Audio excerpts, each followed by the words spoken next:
Georgian wines, that is the topic today, because we have just partnered with Germany's largest and main importer of natural Georgian wines. There are now over 50 bottles that you can find on More Natural Wine, and we're really excited about that. So we wanted to take the time to just try a couple with you on camera and let you know what we think. This is just a small selection of what you can now find on morenaturalwine.com.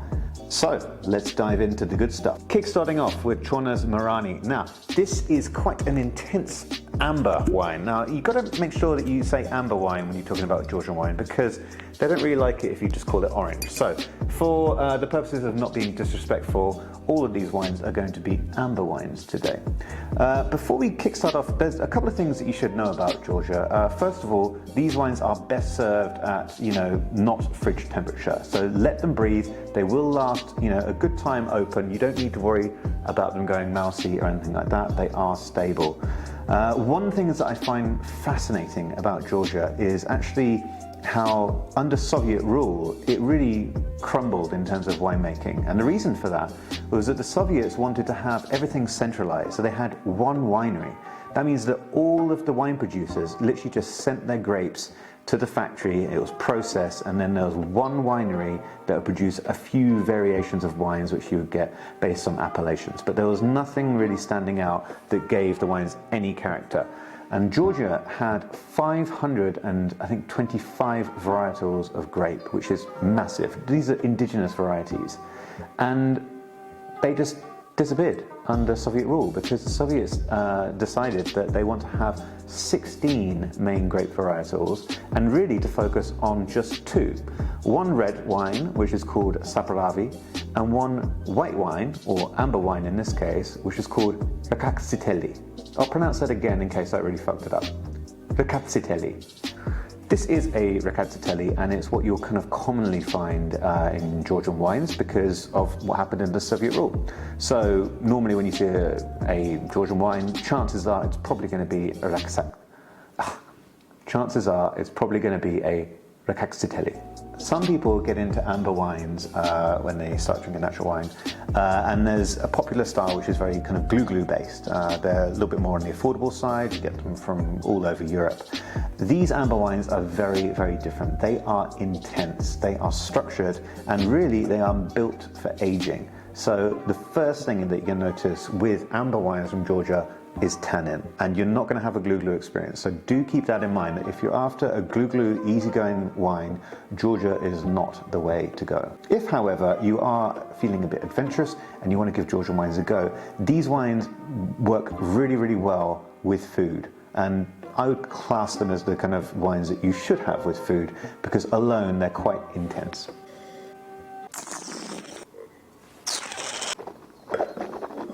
And intense they are. It tastes of kind of like sour apples, thyme, and dried apricot, all covered with this sandy tannic structure. Really makes you want a nice bit of pork or something like that. An epic wine, and one that will definitely, I reckon, hold a few days open, and as with all these wines, are really great for aging.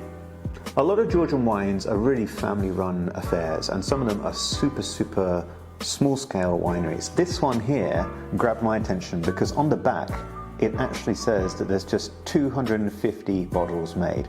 I find that quite interesting and exciting, I've got to say. There is something exciting about having a wine when you know it's made in such a small quantity. And wine artisans, apparently a lot of their bottles are like this, where you have them made under 500 bottles for each reference that they do. And this one has 250, which really got me excited. This one's a blend, and excuse my pronunciation here. This is Kissi, Kiklavi, and Rkatsiteli. So, also intense straight away.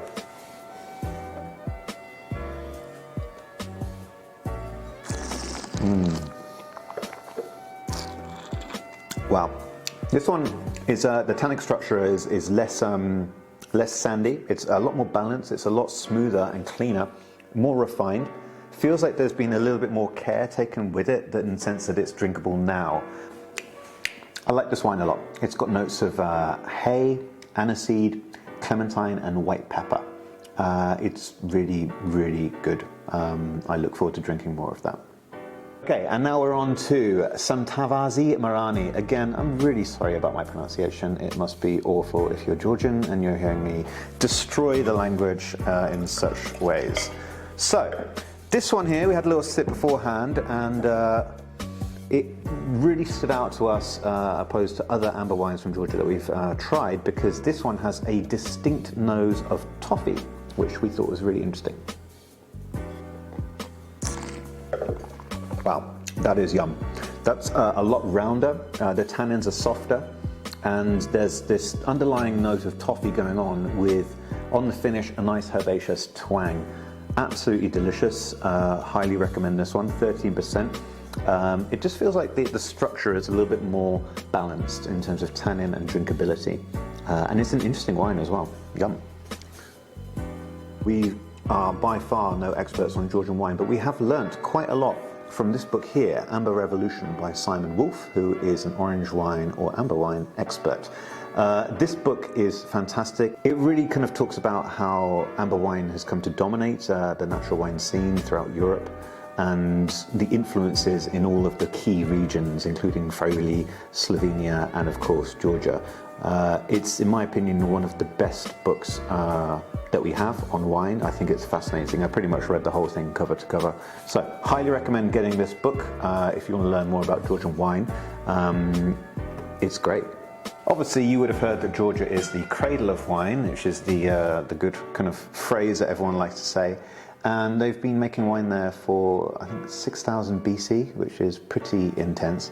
And the use of qvevri is essential in their way of wine making.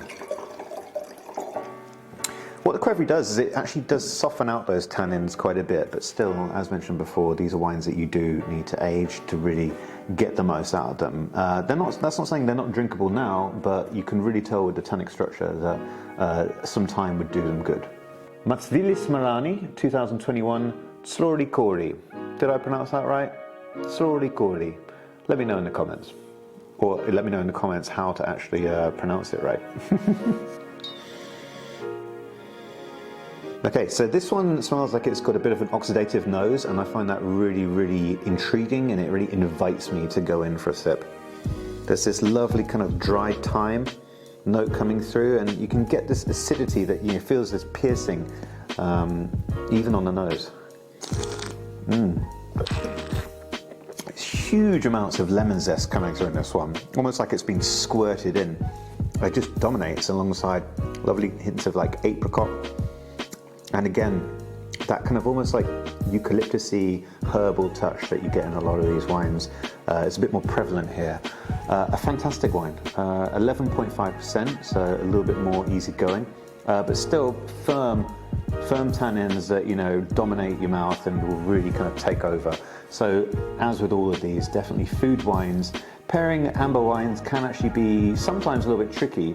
I often kind of veer towards more spicy food, but with these wines from Georgia, I'd probably go in a more of a hearty direction. Okay, so this is just 4 of the 54 wines that we've actually just got on morenaturalwine.com right now. We're going to have lots of detailed notes on all of them, which you'll be able to check out and decide which one you want to go for. Don't forget their reds, of course, which are very intense as well. You're not going to find any kind of, Beaujolais style smashers in this range. These are serious wines, and they deserve your attention. So we're thrilled to be working with Naturwein-Georgien, who is our partner now on More Natural Wine, and to offer us a huge amount of Georgian wines. So go and explore them and let us know what you think.